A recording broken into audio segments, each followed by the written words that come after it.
Contact avec des personnes dans la même souffrance que vous, le bénévolat et le travail en général. Rentrez en contact avec des personnes partageant votre souffrance. Quand vous en avez fini avec la maladie et que vous allez enfin retrouver le cours de votre vie, le souvenir de votre traitement du cancer du sein restera problématique. C'était une période dans laquelle vous avez vécu intensivement et appris beaucoup de choses. Vous êtes restée forte pendant une longue durée.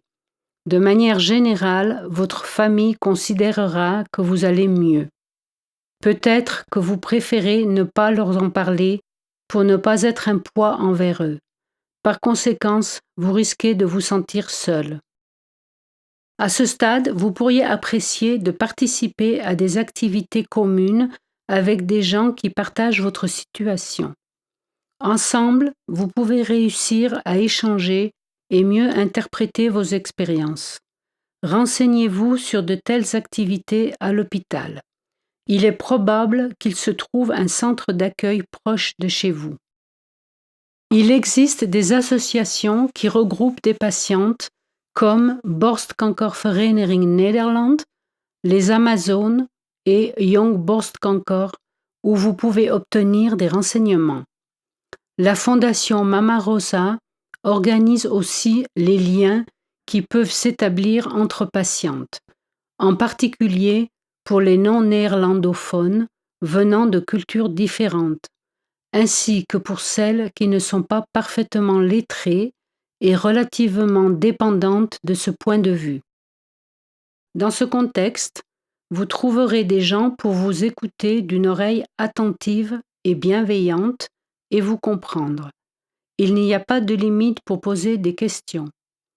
Ces relations avec des personnes qui ont partagé la même peine que vous peuvent vous aider à améliorer la qualité de votre vie pour qu'elle soit plus saine, avec un bon régime, avec peu ou sans alcool, de l'exercice physique, une saine alimentation, sans cigarettes ni trop de soleil.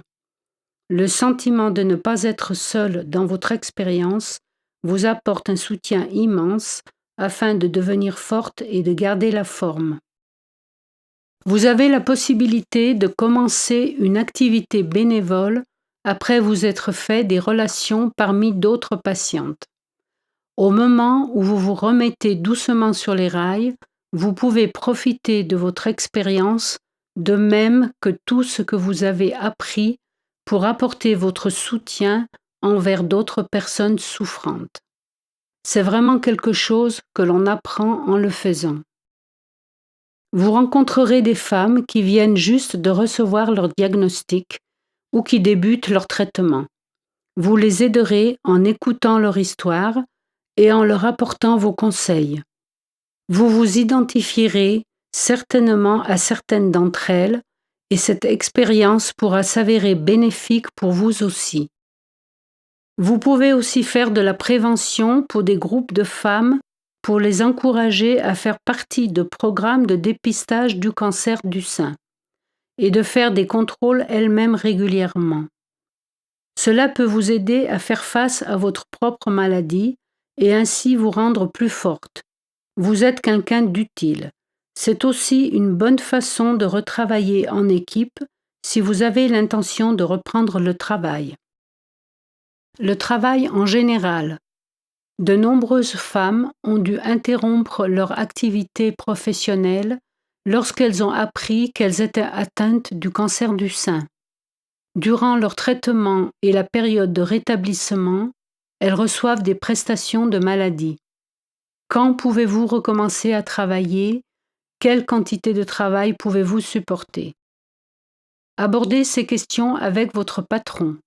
Vous aurez aussi des discussions avec le médecin du travail et un représentant de l'UWV, le service des prestations sociales du gouvernement néerlandais.